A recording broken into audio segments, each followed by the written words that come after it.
what was the idea behind the cover of the album, which is really strong?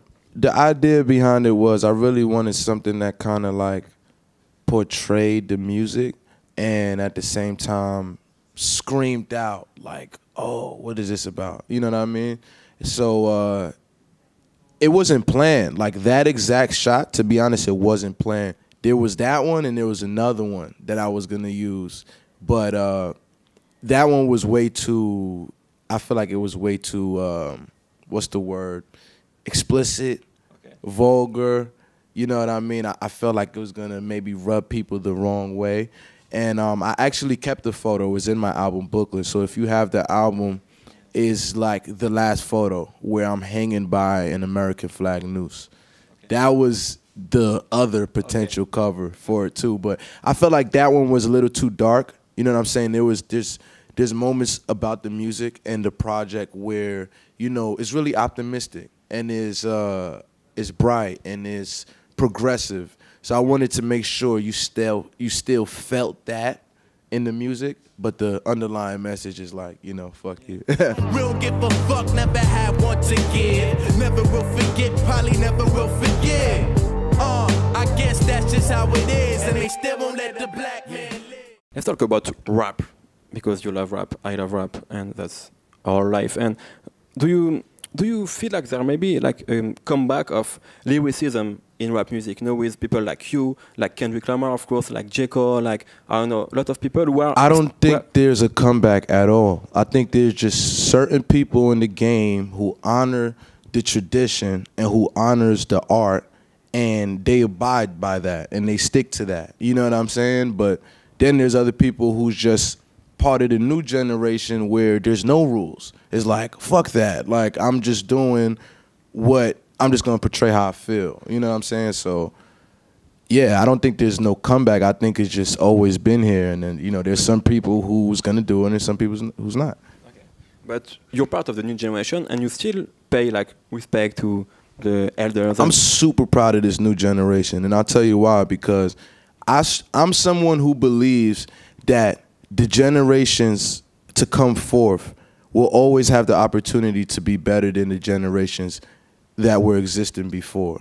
Because it's like, you know, even my generation now, once 20 years later from this, we're going to be able to show all of our jewels and all of our wisdom and knowledge to the kids who's going to come 20 years later, and they're going to be able to take that as a head start. You know what I mean? And be like, oh, this is the bar? Cool. By the time I'm 16, I'm already going to be at this bar, at this level. You know what I mean? So they always have the opportunity to be better. So I'm definitely in love with my generation. Yeah, there's a lot of fucked up shit, but, you know, I can definitely say when it comes to the culture and the music aspect of it, I think that, you know, is an interesting progression that my generation has shown. A few years ago, I interviewed the underachievers, and Issa Dash said that you will probably become the best rapper of all time. How do you feel? I mean, I feel like that is something that I am going to fulfill 1,000%. I have no doubts about that statement. For me, the only thing is like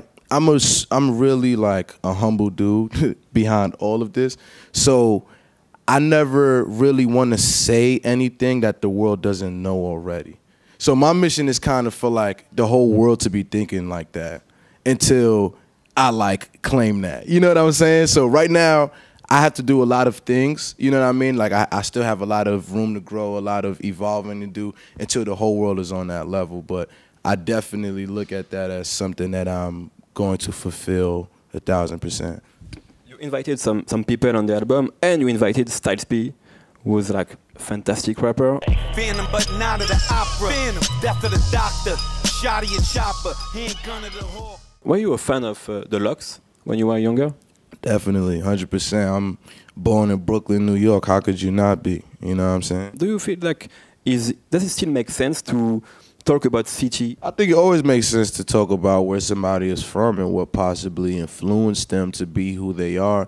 But at the same time, I think we have a misconception of that. You know what I'm saying? I don't agree that just because you're from New York, you gotta sound like to the world that you're from New York. Because what people don't realize is that music is one of the most powerful forces in the world.